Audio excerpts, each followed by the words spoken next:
Okay, welcome to the afternoon session of this fifth meeting in legal philosophy, Oxford-Girona.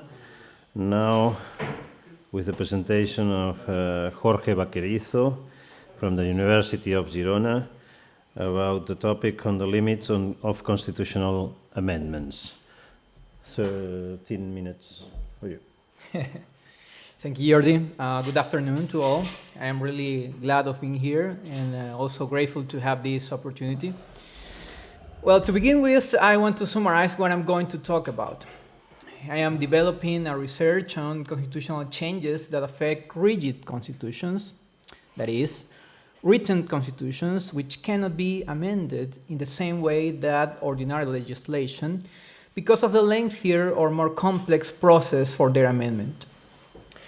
Regarding this subject, I will proceed as follows. First, I will outline what kind of problems can exist when determining the limits of constitutional amendments. Second, I will sketch the disagreements between two different conceptions of the Constitution and their impact on determining those limits. Third, I will defend the idea that it is necessary to introduce two relevant dimensions of the Constitution in the analysis about the limits of constitutional amendments. Fourth, I will try to show two important consequences derived from this particular analysis. And last, I will present a distinction for determining the limits between constitutional amendment powers and constituent power. So let's go in parts, like the Jack the Ripper said. In constitutional states governed by rigid constitutions, it is not an uncommon practice to change specific parts of a constitution without breaking the legal order. In the same way that a person does not lose his or her identity whenever an amputation or transplantation occurs, it is accepted that a constitution can be legally amended without losing its identity. For this to happen, of course, it is necessary to know if a certain constitutional amendment is legally suitable. Therefore, it is necessary to know the limits of constitutional amendment powers. But this query is often problematic. Determining if a constitutional amendment is in accordance with the law or against it is usually an arguable matter on which jurists and legal scholars tend to disagree. Certain constitutional changes which are perfectly permitted for some are clearly forbidden according to many others. For example, in the recent constitutional referendum that was held in Italy last December, voters were asked whether they approved of a constitutional law that amended 47 articles of the Italian constitution. In the opinion of a large number of constitutional law professors in Italy, the aforementioned bill intended to amend the constitution without distorting it. But according to an important group of philosophy of law professors, the parliament was taking for itself an inappropriate constituent role that put at risk the heritage of contemporary constitutionalism. Some of these disagreements are interpretive ones, since it is not uncommon that different interpreters can ascribe different meanings to specific provisions related with constitutional amendments. For instance, the Italian Constitution declares that the republican form shall not be a matter for constitutional amendment. Some legal scholars, using either a systematic or extensive interpretation method, have claimed that this prohibition includes the democratic form. Consequently, it would also be illegal to amend the democratic form of a state. However, according to other legal thinkers, this implicit limit does not exist. They argue that if the framers of a constitution had intended to forbid the amendment of the democratic form, they would have made it explicit. In any case, these disagreements about constitutional amendments are not only interpretive ones. A good number of them are conceptual. That is, they are largely based on different concepts of the Constitution implicitly assumed. As is well known, constitution is a term that can be used with more than one meaning within the legal field. As a necessary consequence, each of these meanings predetermine the limits between the law-abiding constitutional amendments and the extra ordinem or illegal ones. This is so because the parameters for determining what can be legally amended within the Constitution rely on how its identity is defined. That is, rely on the set of properties chosen for the concept of Constitution.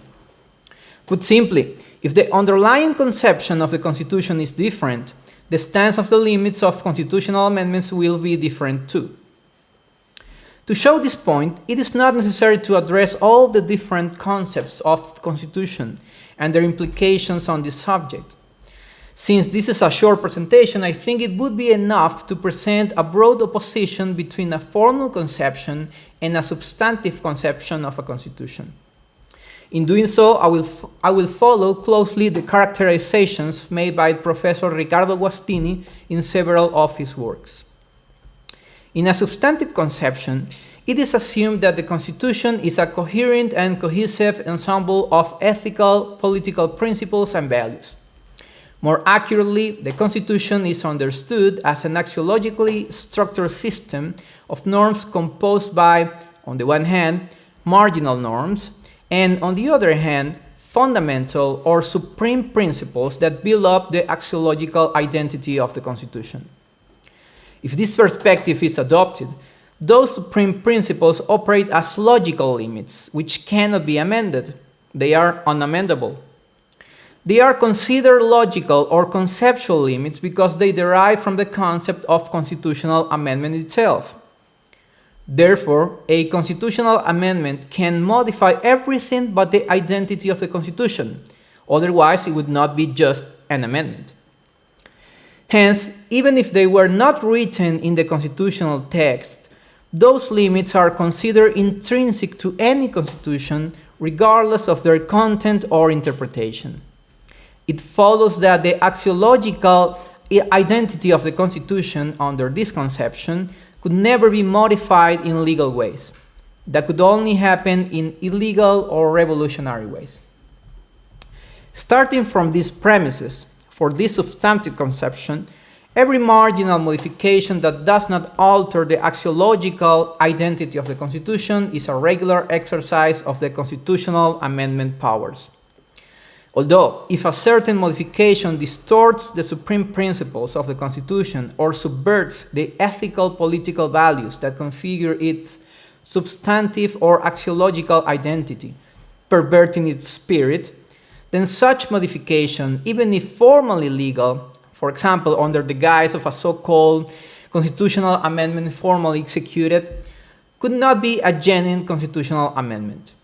It would be the establishing of a different constitution which would give rise to a new legal order explainable in terms of the constituent power. Regarding this substantive conception of the Constitution and constitutional amendments, there are plenty of critical approaches. It is not my purpose to concentrate on this, so I will just mention some of them. It has been reproached that the axiological identity of the Constitution is nothing more than a doctrinal or dogmatic construction overlapping the constitutional text. It has been questioned whether the Constitution could contain or imply supreme principles hierarchically superior to the constitutional provisions themselves. It has been pointed out that determining which constitutional norms are fundamental or supreme and which are not depends on subjective value judgments, and the very idea of logical limits to constitutional amendments has been subject to criticism. On the other hand, the opposite perspective, the formal conception, assumes a neutral, non-evaluative concept of the Constitution without any regard for its normative content. In this view, the Constitution is just a set of norms which can be identified in extensional way, as Eugenio Buligin proposed. Hence, the Constitution can be understood as a set of articles that are part of it, from the first to the last one. So, if the Constitution is conceived in this sense, it loses its identity and turns into another set whenever a new element is inserted or every time an existing element is deleted or replaced. This is so because, in line with elementary notions of the set theory, every modification of a set results in a different set, because the elements that compose it are different. In other words, for this formal conception, the elements that compose any element, when any article of the Constitution is added, substituted, or eliminated, the Constitution loses its identity and results in a different Constitution, regardless of how marginal or unimportant may that modification be from the axiological point of view. As a consequence, from this neutral perspective, the conception of constitutional amendments and the establishment of a new constitution are totally overlapped. They are simply indistinguishable. But according to Professor Guastini, this doesn't mean that the two concepts cannot be distinguished. In his opinion, constitutional amendments and the establishment of a new constitution should be distinguished on the basis of purely formal elements. In other words, for Guastini, the distinction has to be found in the forms of exercise of a power and not in the content of the respective norm-producing acts. On this basis, Professor Guastini formulates two theses in order to propose a formal distinction. Thesis number 1. Any constitutional modification performed in legal forms, according to the forms provided by the Constitution itself, no matter how profoundly could the Constitution be affected, is just an exercise of constitutional amendment powers. And, symmetrically, thesis number 2, any constitutional modification carried out in illegal forms, however marginal the modification may be, even if considered politically trivial, amounts to establishing a new constitution. In sum, for this formal distinction, the legal modification of the Constitution through the constitutional amendment powers is an exercise of a constituted power, whereas its illegal change is an expression of constituent power, which means that from this perspective, it does not make any sense to talk about logical limits of the constitutional amendments. This also grounds a relevant conclusion. The Constitution, from this point of view, can be deeply modified in legal ways without revolutions or civil wars. Note that this claim is exactly the opposite of the substantive conception. For a purely formal conception, it doesn't matter if the constitutional change is deep or superficial as long as it follows the formal procedures for the amendment. On the contrary, for a substantive conception, it is not possible to consider a profound constitutional change merely as an amendment. Only superficial changes are considered in this category. At this point, it is possible to observe the relevance of the conceptual assumptions and their impact on determining the limits of constitutional amendments. However, there are some aspects of this problem which I consider worthy to discuss and complement.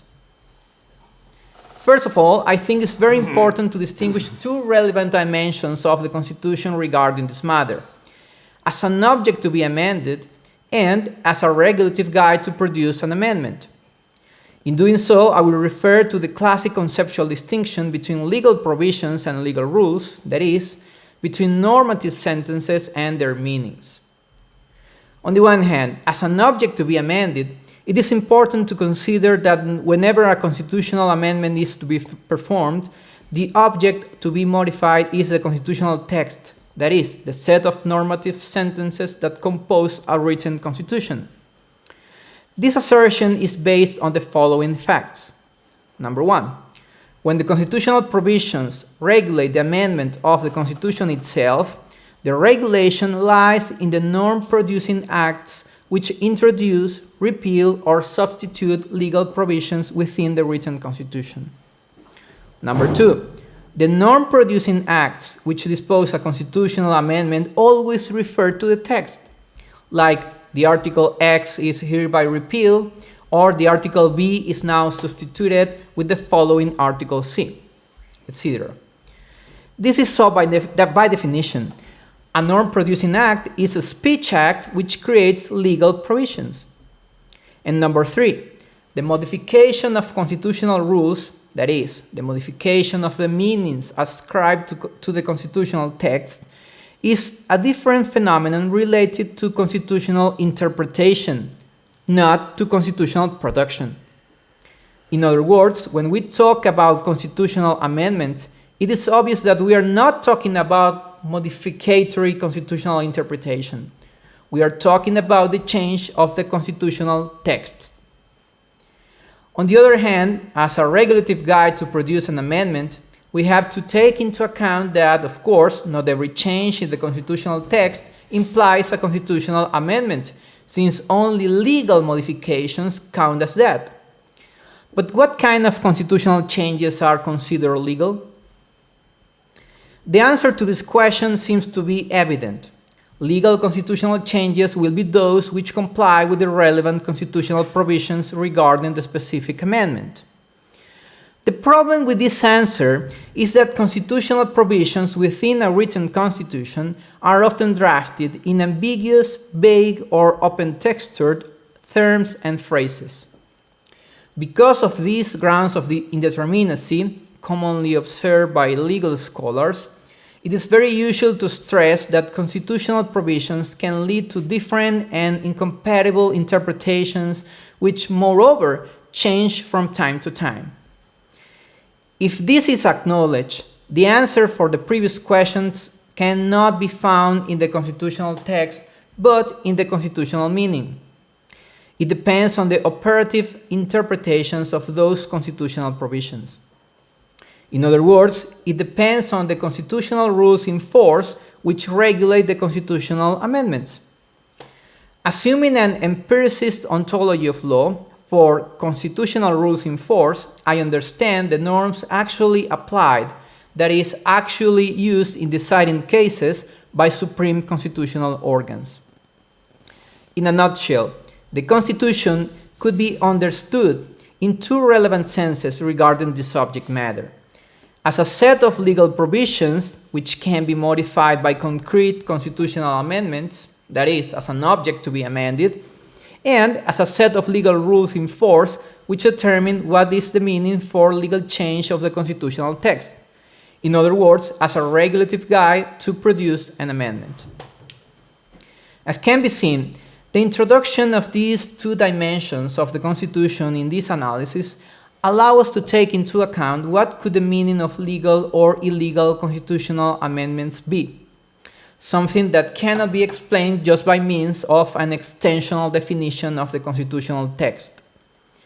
This provides, I think, a more comprehensive platform for understanding the constitutional amendments phenomenon.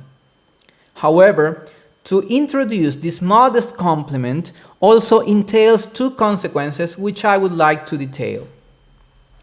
The first consequence is that the difference between the substantive conception and the formal conception on the limits of constitutional amendments does not lie only in a different concept of the Constitution.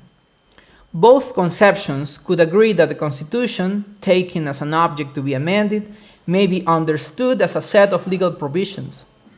And both conceptions could agree that the Constitution, taken as a regulative guide to produce an amendment, may be understood as a set of legal rules in force.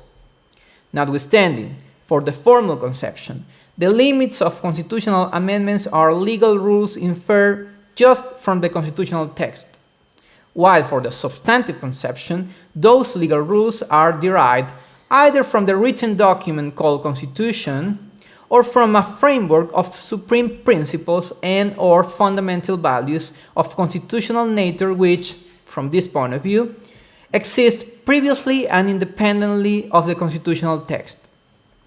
This is so because the substantive conception, or at least the substantive conception here presented, assumes that the law is defined by a system of principles and values knowable, among other ways, through an epistemology related to evaluative objectivism. Whereas the formal conception, or at least one formal conception which adopts a realistic and analytic view on law and legal cognition, assumes that the law is defined ultimately by a set of empirically perceptible social facts. The difference between these two conceptions, therefore, lies in a different understanding of what kind of entity or set of entities the law is. The second consequence is the following. If the meaning of legal or illegal regarding constitutional amendments can only be determined consulting the constitutional rules in force, then it's perfectly possible that certain constitutional rules in force within a given legal order can regulate not only formal aspects of amendments, but substantive ones as well. In other words, there is no need to distinguish constitutional amendments and the establishment of a new constitution just on the basis of purely formal elements, since it is conceptually possible to find constitutional rules in force regulating not only the forms of exercise of the amendment powers, that is, not only the competence and the procedures, but furthermore, the content of the respective norm-producing acts. In this sense, many constitutional texts around the world contain explicit provisions which put limits on the content of eventual amendments. These kinds of provisions are commonly known as entrenchment clauses. For example, the French Constitution also states that the republican form shall not be a matter for constitutional amendment. And in Germany, the Basic Law explicitly prohibits any modification that could affect the human rights or the human dignity, among other matters. Obviously, the existence of this kind of constitutional clauses is contingent. Some constitutions include them and some others do not, like the Spanish Constitution, for example, which does not impose material limits for its amendment. But as long as the supreme constitutional organs of a given legal order understand those explicit provisions as material limits for amending the Constitution, there will be constitutional rules in force requiring the content analysis of the respective acts of amendment. Nevertheless, some authors consider that these entrenchment clauses are only relative limits to constitutional amendments, since they forbid the amendment of other provisions, but not the amendment of themselves. For instance, Article 89 of the French Constitution declares the republican form of government shall not be the object of any amendment, which implies that at least Article 1 of that Constitution is not amendable. But it says nothing about the amendment of Article 89 itself.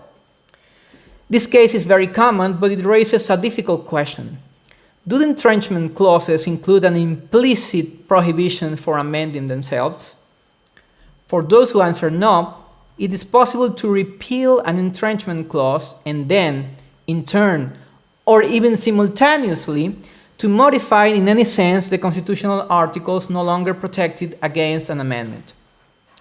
In this sense, some consider that such entrenchment is relative, because it would always be defeasible. But even if we admit this possibility, that in the end all the constitutional provisions can be amended, it doesn't mean that material limits entailed by entrenchment clauses do not exist during all the time prior to the eventual repealing. In other words, if the material limits are constitutional rules in force, it is not possible to deny their binding effect and their normative guidance to produce a constitutional amendment as long as those rules are maintained. Likewise, many constitutional jurisdictions, through legal interpretation or legal construction, establish unexpressed material limits to constitutional amendments.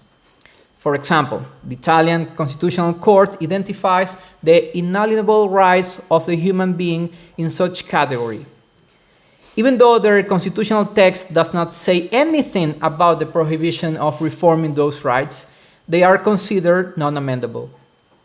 These unexpressed limits, by the way, are not necessarily inferred or constructed from substantive constitutional provisions. In some cases, they are derived from constitutional provisions about formal aspects like competence or amending procedures. For instance, the Colombian Constitution establishes the competence to control constitutional amendments exclusively for procedural errors in their formation.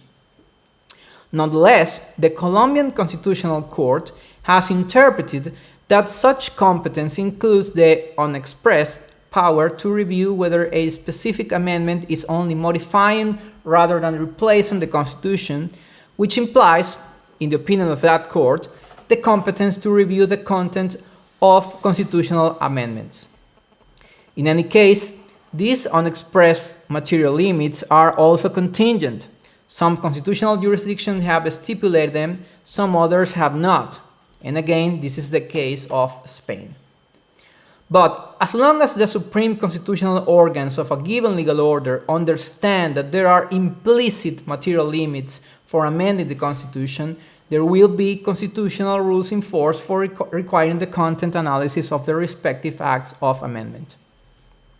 Well then, if any of these material limits are actually part of the Constitution, understood as a set of legal rules in force, then a purely formal distinction between constitutional amendments and the establishment of a new constitution cannot be possible. Whichever the type of material limit may be, expressed or unexpressed, it doesn't matter, its effective application by supreme constitutional organs is enough to claim that it is a part of the law in force. As a consequence, every attempt to amend the Constitution has to observe the eventual material limits if it wants to be qualified as a legal one. In these circumstances, of course, it would not be sufficient to examine the form of the normative act that attempts to amend the Constitution. Its content should also to be examined in order to determine whether the material limits in force are being observed or not. If not, such modification, even if performed in legal forms, could not be legally qualified as an exercise of constitutional amendment powers. As it can be seen from an empiricist ontology of law, it is not necessary to use a purely formal distinction between constitutional amendment powers and constituent power. This is so because it is not incoherent to maintain a realistic concept of the Constitution, understood both as a set of legal provisions and as a set of legal rules in force for each relevant purpose, while acknowledging the existence of eventual material limits in forced constitutional amendments, that is, while taking into account that those material limits could be part of the generally accepted and leading interpretations and constructions within a given legal order. On this basis, I would like to offer a different distinction. It is very simple, and it consists in reformulating the terms of Ricardo Guastini's thesis number 1 and number 2 in order to make room for any type of limits for constitutional amendments expressed by constitutional rules in force. In this sense, thesis number 1, any constitutional modification performed with the abidance of any type of conditions imposed by constitutional rules in force, no matter how profoundly could the Constitution be affected, is an exercise of constitutional amendment powers. And symmetrically, thesis number 2, any constitutional modification carried out in breach of any type of conditions imposed by constitutional rules in force, however marginal the modification may be, does not constitute an exercise of constitutional amendment powers. It would be either an unconstitutional action when the modification has not been accepted and therefore has been repealed in the regular ways, or, number 2, an expression of constituent power when the illegal modification has been established de facto within a given political community, in which case the broken constitutional rules are no longer in force. They are now part of the preceding constitution, since the breakdown provokes the extraordinary or illegal establishment of a new constitution. This distinction entails the two dimensions of the Constitution previously commented, as an object to be amended and as a regulative guide to produce an amendment, which means that the Constitution is understood as a set of legal rules in force which determine, among other things, what is the identity of the Constitution, or more precisely, what cannot be changed without causing the establishment of a new Constitution. In this sense, this distinction has a very modest ambition, which is to take into account the fact that supreme constitutional organs, like constitutional courts, when issuing last resort decisions which cannot be revoked, can ascribe a plurality of meanings of one and the same text, including the construction of any type of limits for constitutional amendments. This doesn't imply that the decisions of supreme constitutional organs are infallible, nor defending something like a duty to obey the judicial law, neither any compromise with substantive criteria for identifying the Constitution. It only intends to point out the different types of norms established by the supreme organs to evaluate constitutional amendments, given the fact that they usually have the last word in the functioning of contemporary constitutional states. Thank you very much.